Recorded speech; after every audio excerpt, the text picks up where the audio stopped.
Hi, my name's Bonnie, founder of With Love&Lipstick, a non-for-profit organisation raising awareness on men's violence against women, a Hyper Ambassador helping the homeless youth of South Australia, and now an entrant in the Miss Humanity Australia 2014 contest. A few Saturdays ago we came down to Glenelg to get 60 swears in 60 minutes, getting men to swear their oath to never commit, excuse or remain silent about domestic violence. Here's a little bit of our day.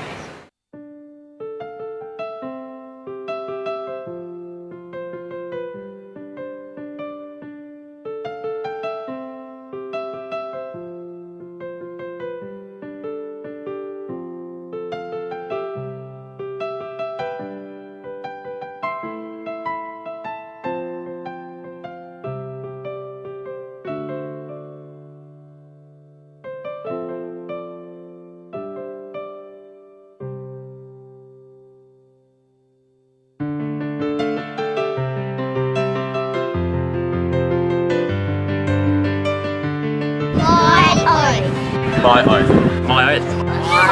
I swear never to commit, excuse or remain silent, or remain silent about violence against women. This is my oath. This is my oath. This is my oath. This is my oath.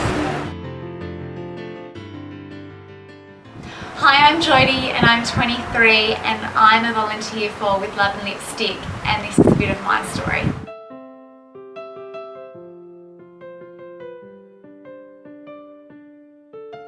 He used to put me on my feet, offering with gifts, with money, with everything under the sun. So pretty much he lured me in a way, with very materialistic things that of course a 21-year-old girl, which I was at the time, is going to love.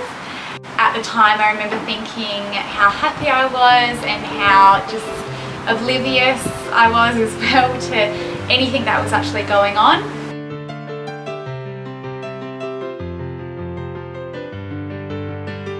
A few things that stuck in my mind is that you can't go anywhere, you can't wear this type of behaviour. It'd be 3 AM and you'd be asleep in your bed and you'd get dragged out by my hair and it'd be this, what's this, what's that text message, what's this photo on this, and going back, I'm talking years back, of everything that he sent on the phone. Eventually I started actually isolating myself from not only my friends but my family as well. He kind of got in my head that they're against me and they're trying to bring me down and things like that, so you actually start listening, and slowly over time my social network was very limited. I remember going out one night and I actually having to look at the ceiling because everywhere my eyes looked, he thought I was looking at people and it was just not worth it. So at that point I realised that I've got to get out because either I'm going to do something to hurt myself or he will. He was also getting pretty violent at that stage as well. So.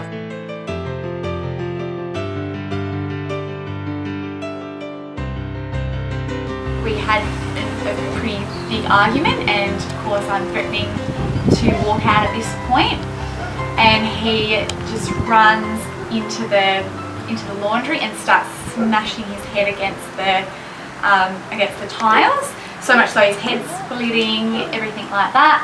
I'm panicking. I actually called the police at this point, and I was pretty frightened, because they actually separated us, because when they came to our house, because I dialed and then actually hung up, and they had knocked on the door and he said, you can't say anything, if you say anything there's going to be a lot of trouble and things like that. I was able to, not as easily as what you would like, but I was at least able to remove myself from the situation and to be in a little bit more of a safer environment as well.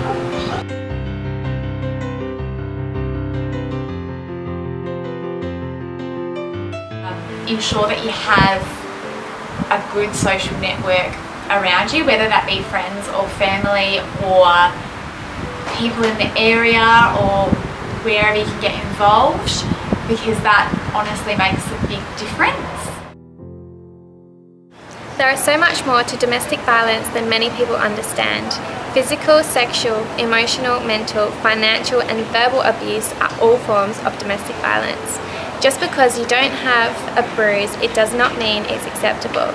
Just because your partner was intoxicated doesn't mean it's okay. There is never an excuse for domestic violence and this kind of behaviour. Recognise the signs.